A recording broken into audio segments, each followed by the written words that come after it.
Boa noite, pessoal, tudo bem? Sejam bem-vindos a mais uma edição do Super Livros. O assunto de hoje é um dos mais fascinantes de todas as edições do programa. A gente vai falar sobre o funcionamento da mente humana. Vamos discutir como as ideias do Freud modificaram a forma como a gente se relaciona com as nossas emoções, com os nossos sentimentos, como as teorias dele nos ajudaram a ressignificar tudo isso. E quem está aqui para conversar conosco sobre isso é o pai da Malu e autor do livro Freud, Para Entender de uma Vez. Hoje, Ale, muito obrigada pela presença, por ter topado esse papo sobre sonhos, desejos reprimidos, ego. Obrigado você pelo convite, falar sobre esse tema que eu estudei tanto tempo para fazer esse livro, é um prazer. Para começar a nossa conversa, por que o livro do Freud faz parte dessa nossa coleção, essa coleção da Super Interessante, Para Entender de uma Vez? Para quem não conhece, o primeiro volume foi o Einstein. Por que o Freud também precisa de um manual assim? Porque talvez seja tão complexo quanto Einstein. Acho que não. Einstein é uma coisa que dificilmente um leigo vai entender, né? Mas Freud tem algumas coisas muito complexas também.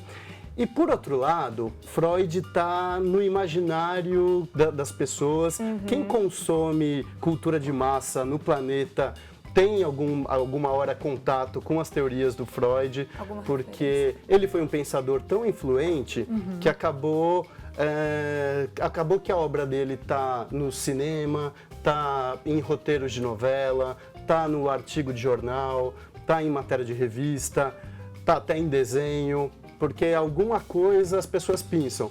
E o que acontece? Isso acabou fazendo com que ele fosse o campeão de um ranking fictício dos pensadores mais citados em mesa de bar. Que parece legal, né? Mas, por outro lado, gera muita confusão. Vira um telefone sem fio relacionado àquela leitura de tabela.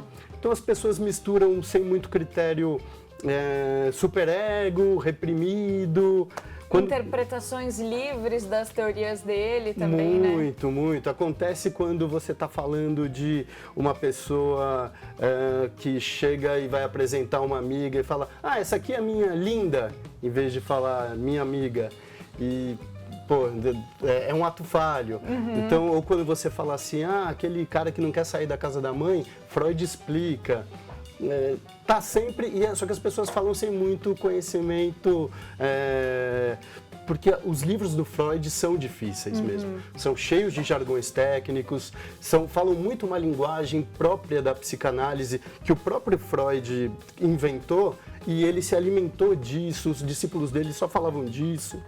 Acabou que as pessoas não têm muita coragem de enfrentar esses livros. Bom, para quem não tem essa coragem ou teve e não entendeu tudo, ainda falta um bom percurso, o teu livro é um prato cheio, né? Para argumento de bar ou para interpretar as emoções, ajudar nas análises. No mínimo vai deixar aquela conversa de bar mais embasada. Assim. Verdade.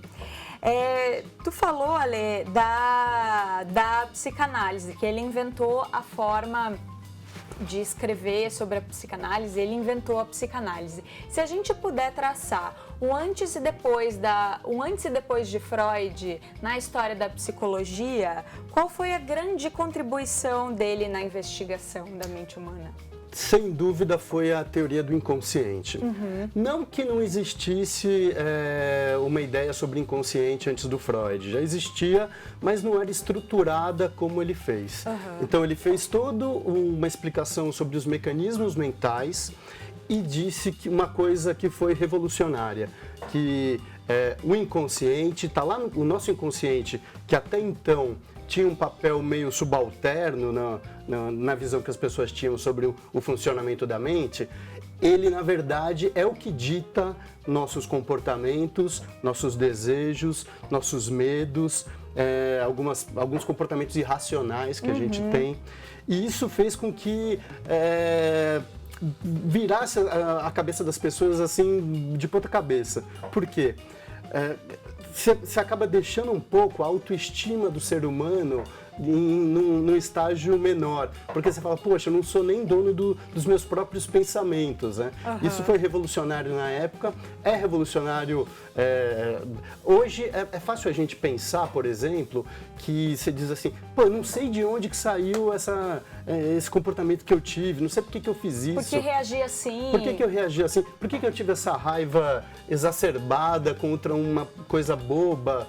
Ou, nossa, por que eu estou olhando aquela minha amiga de tanto tempo de um jeito estranho? São pensamentos que estão lá no inconsciente, que Freud disse que estão lá, a gente não tem acesso, tem um mecanismo de repressão que segura. E foi isso, ele mudou a hierarquia dos mecanismos mentais, colocou o inconsciente lá em cima, quando até então as pessoas achavam que todas as nossas decisões, todos os nossos comportamentos eram frutos de uma elaboração consciente. Que eram controláveis. Sim, né? Controláveis. A gente pensava muito bem no que a gente ia fazer e tudo saía desse pensamento elaborado, estruturado. Freud falou, não é nada disso. Vocês não são senhores nem da sua própria cabeça. Totalmente conectado com essa parte de consciente, pré-consciente e inconsciente, ele também desenvolveu as teorias de ego, superego, que também são conceitos revolucionários, né? Sim, ele dividiu a mente em duas situações. A primeira, na virada do século XIX para o século XX, ele surgiu com essa ideia de consciente, pré-consciente e inconsciente. Então, assim, o consciente é esse mecanismo dinâmico que a gente tem da percepção imediata das coisas.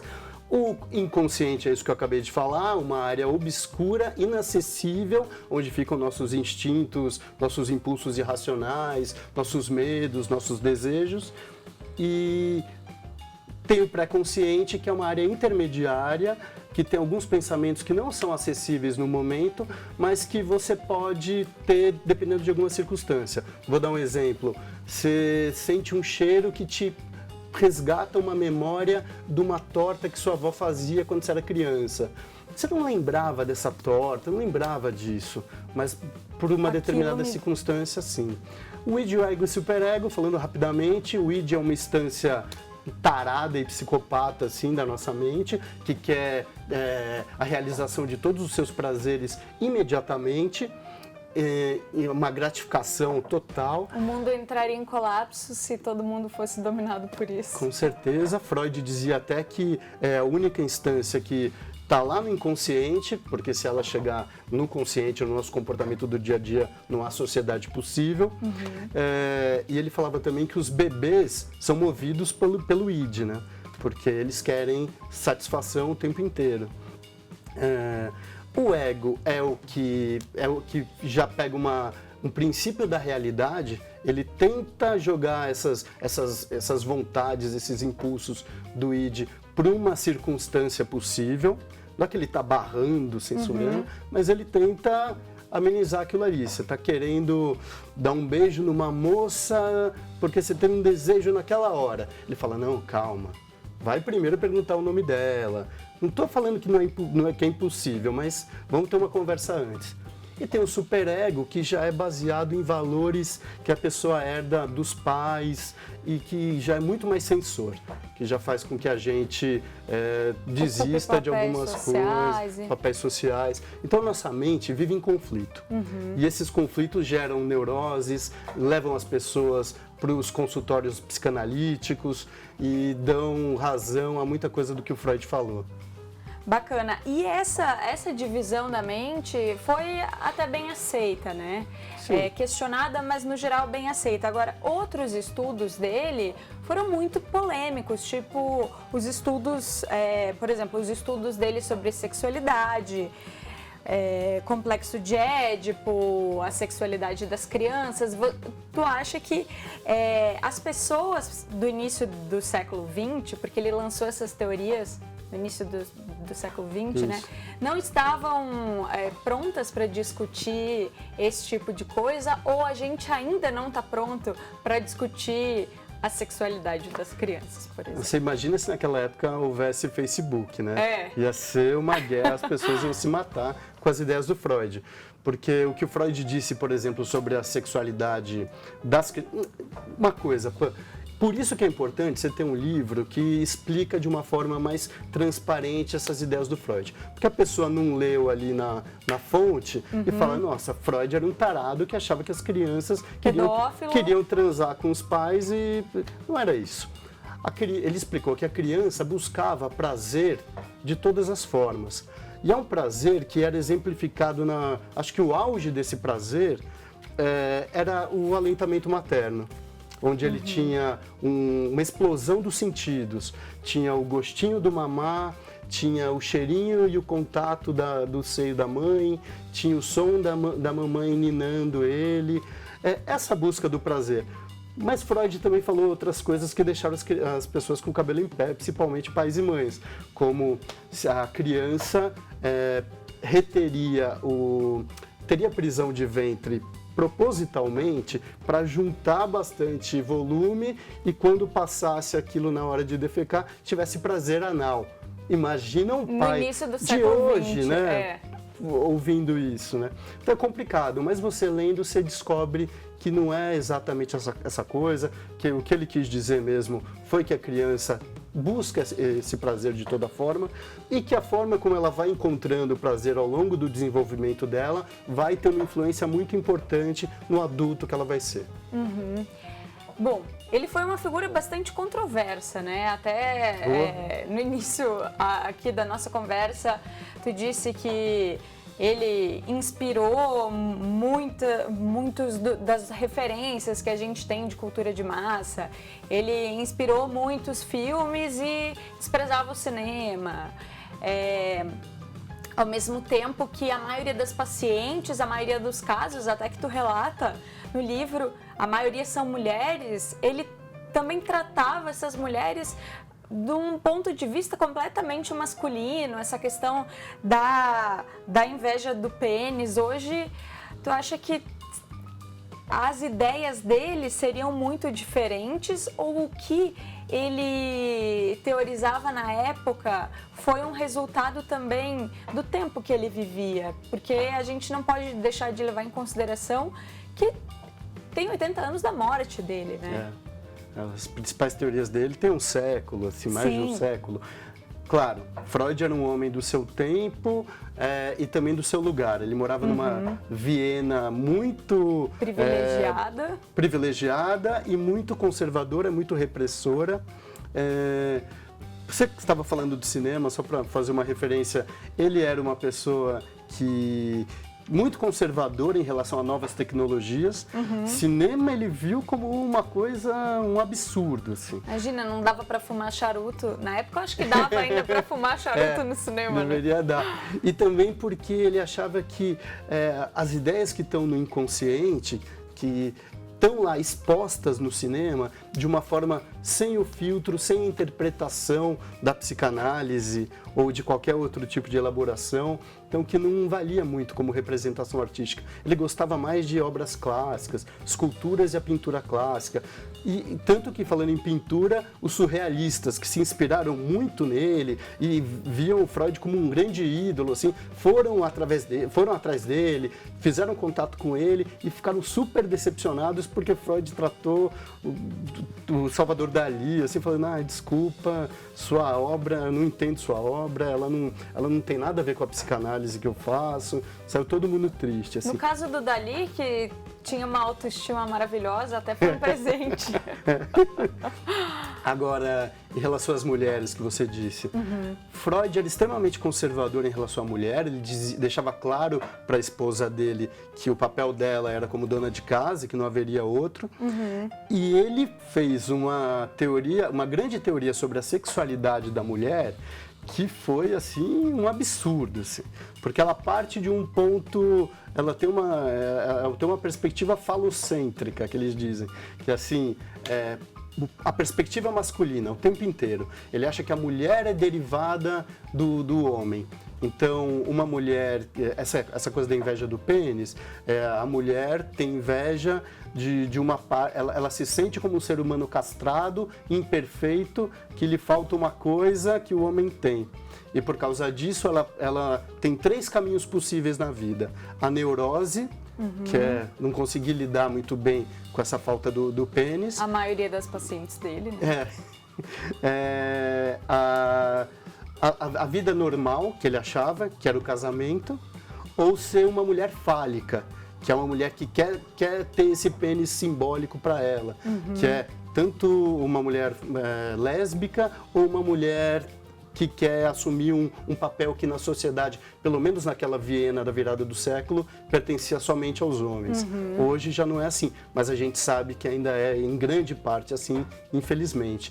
Mas Freud também é muito paradoxal, porque ao mesmo tempo em que ele tratou a sexualidade feminina com um monte de absurdo, assim, por outro lado, ele foi um certo libertador das mulheres. A psicanálise nasce como a busca do Freud de dar voz às mulheres burguesas daquela época, geralmente da burguesia judaica de Viena, que eram mulheres que passavam a vida inteira trancadas dentro de casa, porque para os homens da época, os homens que tinham algum dinheiro, os burgueses, era um orgulho ter criadagem. Então Tem alguém para fazer isso, era um orgulho que a mulher não fizesse nada, porque representava que ele tinha criadagem, representava que ele tinha dinheiro. E poder. Essas mulheres ficavam um ano inteiro paradas dentro de casa, conversando com a mãe, conversando com a filha, ou bordando. Imagina numa época sem internet, sem televisão. É para ficar louca. Isso gerou uma vontade de se expressar que nunca tinha canal, e gerou a histeria, uma coisa da época que eram as mulheres histéricas, que elas tinham sintomas psicossomáticos de problemas, de distúrbios mentais, de uma falta de expressividade. Freud foi o primeiro a buscar isso, a não tratar mulheres neuróticas como loucas desvairadas. Você pensa, a mulher é tudo louca. Para ele, não. Ele falou, são seres humanos que têm questões profundas que precisam ser externalizadas. Isso foi muito importante e mesmo quando ele fala sobre a sexualidade da mulher, na época não se acreditava nem que mulher tivesse desejo sexual. Achava que mulher não tinha desejo sexual. Então ele já estava dando um passo muito à frente, mesmo com o outro atrás, né? Verdade.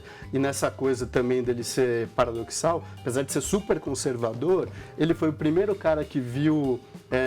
Ele viu as perversões humanas não como coisa de criminoso, mas como condições dos seres humanos. Achou que se você tem um fetiche por uma pessoa de salto alto, todo mundo tem, em menor ou maior grau, alguma perversão. Foi muito inteligente a respeito também da homossexualidade, foi pioneiro em relação a isso, falava homossexualidade é uma condição humana. Uma mulher uma vez escreveu para ele desesperada, falando, ai, meu filho é gay, o que eu posso fazer para dar um jeito na cabeça dele? Ele falou, não tem que fazer nada. Grandes personalidades da história, como Leonardo da Vinci, foram gays, pode ficar tranquila que seu filho pode ser um excelente ser humano. Para a época, para um cara conservador daquela Viena, era um pensamento bastante avançado. Se a gente ainda tem que discutir isso hoje, que tem muita gente com dificuldade de assimilar esse conceito tão simples, para a época realmente deve ter sido uma coisa chocante. Ale, para a gente terminar aqui a nossa conversa, por que o pensamento do Freud continua tão atual mesmo 80 anos depois da morte dele? Bom, tem uma coisa prática que além disso, que a gente acabou de conversar, né? Tem uma coisa prática que é assim, lógico, Freud elaborou suas teorias numa época em que não tinha ressonância magnética, muita coisa ali saiu de insights geniais dele, mas que, se você for ver na ciência de fato, não tem muita confirmação. Porém, Freud foi buscar uma coisa que é muito importante, que é o autoconhecimento. Os grandes temas dele é a verdade interior, que você busca por meio da psicanálise, por meio do estudo dos atos falhos, até dos sonhos, né? Interpretação de sonhos você vê como uma coisa meio mística, e realmente eu acho que era um pouco. Mas Freud criou uma coisa muito grande em relação a isso, porque ele buscava interpretar a verdade interior das pessoas, os desejos secretos que estavam na cabeça das pessoas. Então, isso eu acho que ele seguiu a linha do Sócrates, nessa coisa de buscar aquela inscrição do oráculo de Delfos, de conhece-te a ti mesmo. Para todo mundo interessa saber mais sobre si, saber sobre a própria sexualidade, sexo e violência, que são coisas que Freud trata muito, são temas muito atraentes, né? Haja vista que o cinema ganha muito em bilheteria quando trata desses temas. Sim. Então ele vai ser atemporal enquanto uma pessoa quiser saber sobre si mesma, que quiser entender um pouco mais sobre a própria cabeça. Sobre a condição humana. Para quem ficou curioso, se interessa sobre sonhos, medos, ego, a vida, a obra e os métodos terapêuticos de Freud, o livro do Alexandre Carvalho é um prato cheio para quem quer entender um pouco mais sobre as armadilhas e o funcionamento das emoções da mente humana. Muito obrigada, eu espero vocês no próximo Super Livros. Até mais. Sobre a superfície de cada emoção, de cada escolha, de cada comportamento agressivo ou amoroso, ou até das nossas piadas levemente ofensivas, há um oceano oculto chamado inconsciente. E agora vem a má notícia: não temos quase nenhum controle sobre ele.